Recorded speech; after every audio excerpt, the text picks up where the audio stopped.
வணக்கம் மக்களே! அரசியல் களம் சூடு பிடிச்சிடுச்சுன்னு சொல்லலாம். பரபரப்பான அப்டேட்கள்லாம் வந்திருக்கு.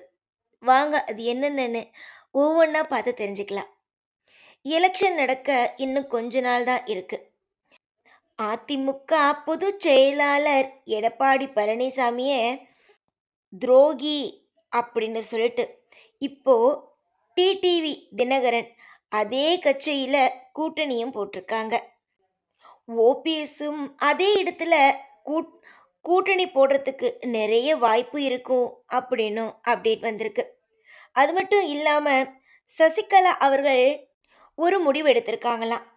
அதாவது ஜெயலலிதா பிறந்த நாள் 24ஆம் தேதி.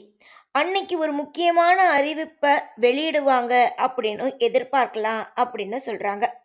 இன்னொரு விஷயமும் நடந்திருக்கு. திவாகரன் மகன் அண்ணா திராவிட கழகத்தின் செயலாளர், இளைஞரணி செயலாளர் ஜே. ஆனந்த் அவங்க நேத்தி தளபதி விஜய சந்திச்சிருக்காங்கங்கிறது அப்டேட் கிடைச்சிருக்கு. இந்த நியூஸை பற்றி, இந்த அப்டேட்டை பற்றி நீங்கள் என்ன நினைக்கிறீங்க அப்படிங்கிறத மறக்காம கமெண்ட் பண்ணிக்கோங்க. இந்த சேனல் தூய சக்தி. மறக்காம தூய சக்தி சேனலுக்கும் சப்ஸ்கிரைப் பண்ணிக்கோங்க. கான்ஃபிடென்ட்டா இருங்க. நல்லதே நடக்கும். வெற்றி நிச்சயம்.